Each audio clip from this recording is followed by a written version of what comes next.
Nagas Media. இன்னைக்கு நம்மளுடைய சேனல்ல என்ன பார்க்க போறோம் அப்படினா 16வது நாளுக்கான உணவு முறை உடற்பயிற்சியை தான் பார்க்க போறோம். பட் வீடியோக்குள்ள போறதுக்கு முன்னாடி என்னுடைய வீடியோவை நீங்க ஃபர்ஸ்ட் டைம் பார்க்கறீங்க அப்படினா நம்மளுடைய சேனலை சப்ஸ்கிரைப் பண்ணிட்டு அப்படியே பக்கத்துல இருக்கிற பெல் சிம்பலையும் கிளிக் பண்ணிடுங்க. அப்பதான் நான் டெய்லி போஸ்ட் பண்ற வீடியோஸ் எல்லாமே உங்களுக்கு உடனுக்குடனே நோட்டிஃபிகேஷனா வரும். ஓகே फ्रेंड्स, இப்போ வாங்க வீடியோக்குள்ள போகலாம். இப்போ நம்ம சேனலுடைய ஸ்பான்சர்ஸ் எல்லாம் யார் அப்படிங்கறத பார்க்கலாம். Thanjavur arts and management Bharat college MD Punitha Ganesan அம்மா அவங்க. அடுத்ததா Chennai Ekkaduthangal Sunbath water heater company H அசோகண்ணா. மூணாவதா விஜயாலயா பிலிம்ஸ் சாதனை பயணம் ப்ரொடியூசர் கம் ஹீரோ கலக்கல் ஸ்டார் பரமேஸ்வரர். நாலாவதா முத்துச்சிதறல் மாத இதழுடைய founder and editor Thiru Rajkumar அப்பா. அஞ்சாவதா பாத்தீங்கன்னா Chennai D studio camera rental house SL ஜெயனண்ணா. இவங்க எல்லாருமே தான் இந்த சேலஞ்சில் வின் பண்ண போறவங்களுக்கு கிஃப்ட் பண்ண போறாங்க. என்ன ஃப்ரெண்ட்ஸ், சக்சஸா 15 நாள நம்ம முடிச்சாச்சு நம்மளுடைய டயட் அண்ட் ஒர்க் அவுட். இதுல இருந்து உங்களுக்கு தெரிஞ்சிருக்கும் வந்து நம்மளால முடியுமா முடியாது அப்படின்னு நினைச்ச விஷயம் 15 நாளா சக்சஸா சூப்பரா நம்மளால முடிக்க முடிஞ்சிருக்கு. ஸோ மீதி இருக்கிற 15 நாளும் கண்டிப்பா நம்ம சூப்பரா சக்சஸா முடிக்க முடியும். யாருக்காவது இன்னும் 15 நாள் இருக்கா அப்படின்னு தோணுச்சுன்னா நீங்க கடந்து வந்த சக்சஸா கடந்து வந்த அந்த 15 நாளை திரும்பி பாருங்க ஒரு நிமிஷம். கண்டிப்பா உங்களுக்கே மனசுக்குள்ள ஆட்டோமேட்டிக்கா ஒரு புத்துணர்ச்சி வந்துடும். இன்னும் 15 நாள் தானே, கண்டிப்பா நம்மளால அதை சக்சஸ் பண்ணி முடிக்க முடியும் அப்படின்னு சொல்லி. ஸோ எல்லாருமே உங்களுடைய முயற்சியை கைவிட மாட்டீங்க. ஸோ இந்த 1 மந்த் உங்களுக்கு உங்க லைஃப்லயே ஒரு பெரிய சேஞ்சாவே அமையும். நிறைய சிஸ்டர் என்கிட்ட அதை தான் ஷேர் பண்ணிட்டு இருக்கீங்க. என்னால் வெயிட்டே குறைக்க முடியாதுன்னு நினைச்சேன்க்கா, ஆனா இப்போ இவ்வளோ வெயிட் குறைஞ்சதே நான் பெரிய சக்ஸஸாக தான் நினைக்கிறேன். எனக்கு நீங்க 1 மந்த்துக்கு அப்புறம் கொடுக்குற கிஃப்ட் எனக்கு இப்பவே கிடைச்சிருச்சு அப்படின்னு சொல்லி நிறைய சிஸ்டர் ஷேர் பண்ணியிருக்கீங்க. ஸோ கண்டிப்பா எல்லாருக்குமே நம்மளுடைய வெயிட் லாஸ் தான் பெரிய கிஃப்ட், சரிங்களா? ஸோ இந்த மற்ற கிஃப்ட் எல்லாம் ஒரு பக்கம் இருக்கட்டும், பட் நம்மளுடைய வெயிட் லாஸ் நம்மளுக்கு பெரிய பெரிய கிஃப்ட். ஸோ எல்லாருக்குமே இந்த சேலஞ்சில் இருக்கிற எல்லாருக்குமே இந்த மந்த் எண்டு உங்களுடைய கிஃப்ட், அதாவது வெயிட் லாஸ் அப்படிங்கிற கிஃப்ட் உங்க கையில இருக்கணும். அதுக்கு உங்களுடைய முயற்சி கண்டிப்பா தொடர்ந்துட்டே இருக்கணும். ஓகே ஃப்ரெண்ட்ஸ், இப்போ வாங்க நம்மளுடைய 16வது நாளுக்கான டயட் முறையை பார்க்கலாம். காலையில நம்ம எப்பவுமே எழுந்த உடனே நம்மளுடைய வெயிட் லாஸ் ட்ரிங்க், சரிங்களா, ஜீரக தண்ணி, அப்படி இல்லைன்னா உங்களுக்கு அதோட பெஸ்டான வெயிட் லாஸ் ட்ரிங்க் நீங்க எடுத்துக்கிட்டு இருக்கீங்க அப்படின்னா அதை முடிச்சிருங்க. அதுக்கப்புறமா பாத்தீங்கன்னா 9 மணிக்குள்ள கண்டிப்பா உடற்பயிற்சி செஞ்சே ஆகணும். அப்பதான் நம்மளுக்கு வெயிட் குறையும், சரிங்களா? இதுக்கப்புறமா இந்த 9 மணிக்குள்ள பாத்தீங்கன்னா 1 லிட்டர் தண்ணி கண்டிப்பா நீங்க கொஞ்சம் கொஞ்சமா குடிச்சு முடிச்சிருக்கணும். காலையில 9 மணிக்கு பாத்தீங்கன்னா 3 இட்லி எடுத்துக்கோங்க. இது கூட பூண்டு சட்னி எடுத்துக்கோங்க. அதாவது நிறைய பூண்டு மட்டும்தான் இருக்கணும் அதுல. அந்த மாதிரி பூண்டு சட்னி எடுத்துக்கோங்க. நிறைய எண்ணெய் விட்டு தாளிக்கிறது இதெல்லாம் பண்ணாதீங்க, சரிங்களா? இது நம்மளுக்கு காலையில போதும். அடுத்து மத்தியானத்துக்குள்ள நம்மளுக்கு பசிச்சுது அப்படின்னா ஏதாவது ஒரு ஃப்ரூட் எடுத்துக்கோங்க, சரிங்களா? இந்த ஃப்ரூட்டை குட்டி குட்டியா கட் பண்ணி வச்சுக்கோங்க. கட் பண்ணிட்டு அந்த ஃப்ரூட்டை ஒரே நேரத்தில் அப்படியே சாப்பிட்றாம தண்ணி கொஞ்சம் குடிங்க. அந்த ஃப்ரூட்ல இருந்து ஒரு பீஸ் சாப்பிடுங்க, திருப்பி தண்ணி குடிங்க, திருப்பி ஒரு பீஸ். இது மாதிரி மத்தியானத்துக்குள்ள ஒரு பழமும் நீங்க 1.5 லிட்டர் தண்ணியும் முடிச்சிருங்க, சரிங்களா? இந்த பழம் கூட உங்களுக்கு பசிச்சதுன்னு எடுத்துக்கோங்க அப்படின்னு தான் சொல்றேன் நான். அடுத்த மத்தியானத்துக்கு பாத்தீங்கன்னா சப்பாத்தி எடுத்துக்கோங்க, 1 இல்லைன்னா 2, அது உங்களுடைய இஷ்டம், எடுத்துக்கோங்க. இது கூட மணத்தக்காளி கீரை பொரியல் எடுத்துக்கோங்க, 1 கப் அளவு எடுத்துக்கலாம் தாராளமா. அதுக்கப்புறம் பாத்தீங்கன்னா நிறைய காய்கறி போட்டு அப்படியே என்ன சொல்ற லைட்டா தண்ணி தெளிச்சு அதை ஸ்டீம் பண்ணி வேக வச்சுட்டு அதுல நீங்க மிளகுத்தூள், உப்பு, இது மட்டும் தான். வேணும்னா புளிப்புக்கு நீங்க லெமன் ஜூஸ் ஆட் பண்ணிக்கலாம். இதை மட்டும் நல்லா மிக்ஸ் பண்ணிட்டு இந்த சப்பாத்திக்கு சைட் டிஷ்ஷா இதை 2ஐயும் வச்சு சாப்பிடுங்களேன், சூப்பரா இருக்கும். அண்ட் வயிறு நல்லாவே ஃபில் ஆயிடும். 1 கப் காய்கறி, 1 கப் கீரை எடுத்திருக்கோம், அண்ட் சப்பாத்தி எடுத்திருக்கோம். சப்பாத்தி இதுக்கு ஒரு அளவே போதும், ஒரு சப்பாத்தியே. ஸோ இது நம்மளுக்கு மத்தியானத்துக்கு போதும். நைட்டுக்குள்ள பாத்தீங்கன்னா இரவு 7 மணிக்குள்ள நம்ம செய்ய வேண்டியது 1.5 லிட்டர் தண்ணி. நீங்க 2 லிட்டர் கூட குடிக்கலாம். 1.5 லிட்டர் தண்ணியை பிட்டு பிட்டா குடிச்சு முடிச்சிருங்க. இடையில நம்மளுக்கு பசிச்சது அப்படின்னா பாசி பயிரை வேக வச்சு சுண்டலா எடுத்துக்கோங்க, சரிங்களா? அது ஒரு நம்ம கைப்பிடியில ஒரு 2-3 கைப்பிடி வச்சுக்கோங்களேன், அவ்வளவுதான். இந்த அளவு எடுத்துக்கோங்க. அடுத்து இரவு உணவுன்னு பாத்தீங்கன்னா 1 இல்லைன்னா 2 பனானா எடுத்துக்கோங்க. சின்ன சைஸ் பனானா நீங்க 2 எடுத்துக்கோங்க. பெரிய பனானாவா இருந்துச்சு அப்படின்னா 1 சாப்பிட்டாவே நம்மளுக்கு வயிறு நிறைஞ்சிரும். இது கூட 2 கருப்பு பேரிச்சம்பழம் எடுத்துக்கோங்க. 1 டம்ளர் நாட்டு சர்க்கரை கலந்த பால், சரிங்களா? இது மட்டும் சாப்பிடுங்க. இது நம்மளுக்கு கண்டிப்பா நைட்டுக்கு போதும். ஆல்ரெடி 15 நாள் நம்ம சூப்பரா நம்மளுடைய டயட்டை சக்சஸா முடிச்சிட்டோம். ஸோ இது நம்மளுக்கு ஈஸியா இருக்கும். இதுதான் நம்மளுடைய இரவு உணவு.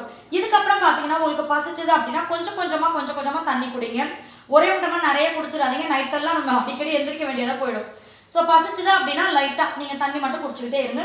அடுத்து இரவு உணவுக்கு முன்னாடி பாத்தீங்கன்னா கண்டிப்பாக நாம் கொஞ்ச நேரம் ஆகுது நம்மளால் எவ்வளோ முடியுமோ அந்த அளவுக்கு நல்லா வேர்க்கிற அளவுக்கு உடற்பயிற்சி பண்ணுறது ரொம்ப நல்லது. கட்டாயம் பண்ணுங்கள்.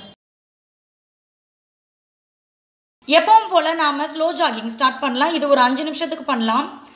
என்னென்னா இப்போ ஸ்லோ ஜாகிங் இதெல்லாம் வந்து எப்போவுமே எடுத்த உடனே இதுவே சொல்கிறாங்களே அப்படின்னு நினைக்காதீங்க. இது எல்லாமே நம்மளுக்கு வந்து நம்மளுடைய உடல் முழுக்க குறைக்கக்கூடியது. சரிங்களா? அதனால தான் நம்ம வயிறுக்கு தனியாக, கைகளுக்கு தனியாக, இடுப்புக்கு தனியாக இப்படி பண்ணாலுமே இந்த எக்ஸசைஸ்லாம் நீங்கள் கூட ஆட் பண்ணிக்கோங்க அப்படின்னு சொல்கிறது. இப்போ அடுத்து பார்த்தீங்கன்னா நம்மளால் முடிஞ்ச அளவுக்கு முட்டியை உயர்த்தி ஓடணும். ஒரே இடத்துல ஓடணும். இதுக்கு நம்மளுக்கு அதிக ஸ்பேஸ் இருக்கணும் அப்படிங்கிறதுலாம் அவசியம் இல்லை இல்லையா? இது ஒரு 5 நிமிஷம் பண்ணுங்கள். அடுத்ததாக இப்படி சென்டர் சைடு இப்படி ஓடணும். உங்களால் முடிஞ்ச அளவுக்கு ஸ்பீடாக ஓடுங்க. சரிங்களா? வெறும் காலில் பண்ணும்போது இன்னும் நம்மளுக்கு ஈஸியாகவே இருக்கும். இந்த மாதிரி இதெல்லாம் ஓடும்போது இது ஒரு 5 நிமிஷம் பண்ணுங்கள். இதெல்லாம் பார்த்தீங்கன்னா லைட்டாக சாணி மிதிக்கிற மாதிரி தான் இருக்கும். பட் நம்மளுக்கு தேவை நம்மளுடைய வெயிட் குறையணும். சரிங்களா? இதெல்லாம் பார்த்தீங்கன்னா நம்மளுடைய தொடை பகுதியை நல்லா குறைக்கிறதுக்கு வந்து உதவி பண்ணும். ஸோ சில பேருக்கு பார்த்தீங்கன்னா வேறு மாதிரி எக்ஸசைஸ்லாம் சொன்னால் இதெல்லாம் கஷ்டமாக இருக்கே அப்படின்ற மாதிரி இருக்கும். இதுனா நீங்கள் சும்மா கிச்சனில் நின்றுட்டு இருக்கும்போது சரி, ஒரு சீரியல் பார்க்கும்போது சரி, அழகாக பண்ணலாம். சரிங்களா? இந்த மாதிரி ஒரு 3 நிமிஷம் நீங்கள் பண்ணுங்கள். அடுத்து கால் மாற்றிட்டு இந்த மாதிரி ஒரு 3 நிமிஷம் பண்ணுங்கள். இதெல்லாம் பண்ணும்போது ஜாலியாகவும் இருக்கும். எனக்கு அதனால தான் சிரிப்பு வருது. ஜாலியாகவும் இருக்கும். அண்ட் பார்த்தீங்கன்னா நம்மளுடைய கால்களுக்கு அதிகமாக நம்ம வேலை கொடுக்கறதுனால நிறைய பேர் தொட ரொம்ப பெருசாக இருக்குதுன்னு ஃபீல் பண்ணுவீங்களா? அதெல்லாம் நல்லாவே கம்மியாகும். சரிங்களா? அடுத்து இதுவுமே நம்மளுடைய பட்டக்ஸு, இடுப்பு, வயிறு, கால் பகுதி எல்லாமே குறையிறதுக்கு ரொம்ப உதவியாக இருக்கும். சரிங்களா? இதை வந்து இப்போ இத்தனை நாள் நான் இது சொல்லியிருப்பேன் 10 பண்ணுங்கன்னு. இப்போ ஒரு 2-3 கவுண்டிங்காவது நீங்கள் அதிகப்படுத்திக்கிட்டு இப்போ ஒரு செட்டுக்கு பார்த்தீங்கன்னா 15 பண்ணுங்களேன். அது மாதிரி ஒரு 5 செட் பண்ணுங்கள். 15 பண்ணுறதுனால 5 செட் சொல்கிறேன். அடுத்து எப்போவுமே பண்ணுறது ஜம்பிங் ஜாக்ஸ். இப்போ இது வரைக்கும் நம்ம பார்த்தது எல்லாமே நம்மளுடைய உடல் முழுக்க குறைக்கக்கூடியது. சரிங்களா? ஸோ இது எல்லாமே எப்போவுமே டெய்லி ரொட்டீனாக இதை நீங்கள் ஃபாலோ பண்ணுங்கள். எப்போவுமே நம்மளுடைய உடல் வந்து எடை ஏறாமல் பார்த்துக்கலாம். இது ஒரு 5 நிமிஷம் பண்ண பிறகு ஸ்குவாட்டு. நிறைய சிஸ்டர்ஸ் வந்து இப்போ கூட என்கிட்ட கேட்குறீங்க பேக்கும் கால் பகுதியும் கம்மி பண்ணுறதுக்கு என்ன பண்ணுறதுன்னு சொல்லி. ஸோ இந்த மாதிரி ஸ்குவாட்டு நீங்கள் சும்மா சமையல் பண்ணிகிட்ருக்கும் போது, டிவி பார்த்துட்ருக்கும் போது, இல்லை சும்மா ஒரு காஃபி காலையில் எழுந்துச்சு வீட்டில் இருக்கிறவங்களுக்கு காஃபி போட்டு கொடுக்கும்போது, எந்த நேரத்தில் வேணாலும் நீங்கள் இதை பண்ணலாம். சரிங்களா? இது ஒரு 25 முறை பண்ணுங்கள். அடுத்து பார்த்தீங்கன்னா இது ஒரு 25 முறை ஸ்குவாட்டில் உட்காந்துட்டு உங்களுடைய காலை சைடில் தூக்கணும். இப்போ நம்ம வந்து வேறு விதமாக ஸ்குவாட் பண்ணுறோம் அப்படிங்கிறதுனால அது 25, இது 25 அப்படி பண்ணலாம். இது வந்து வேறு பண்ணுறதுனால நம்மளுக்கு வந்து போரும் அடிக்காது, ஜாலியாக இருக்கும். பொதுவாக எக்ஸசைஸ் காலையில் நம்ம எழுந்திரிச்சு பண்ணுறதுக்கு நம்மளை பிடிச்சி நாமளே தள்ளணும் அது.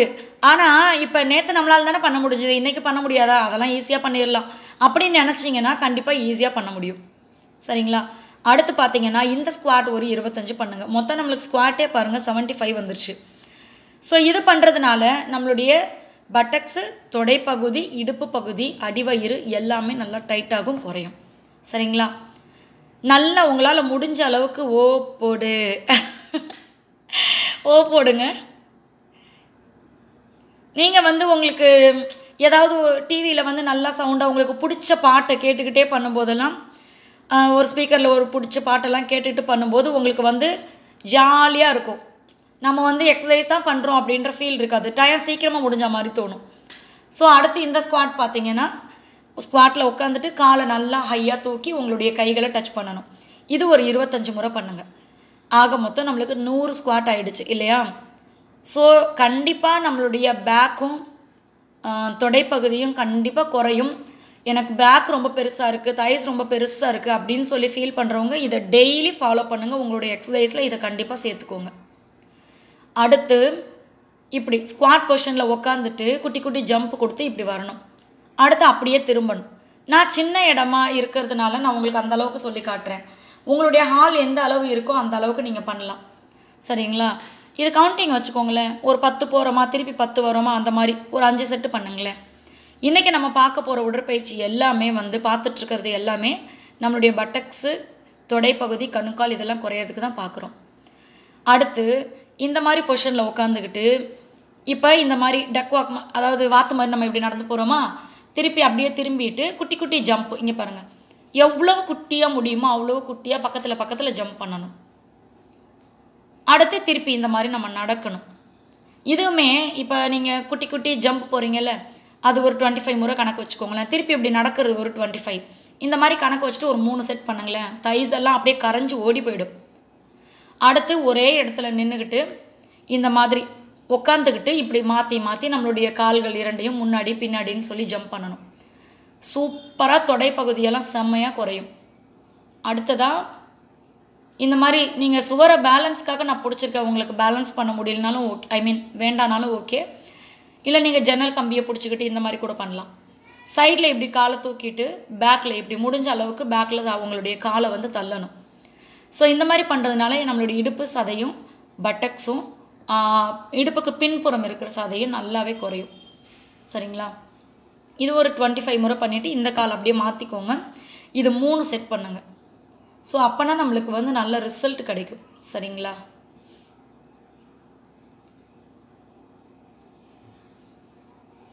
இதெல்லாம் வந்து உங்களுடைய இஷ்டம் தான். நான் சொல்கிறேன் 25 3 செட் பண்ணுங்கன்னு. உங்களுக்கு எவ்வளோ முடியுதோ அழகாக நீங்கள் பண்ணலாம்.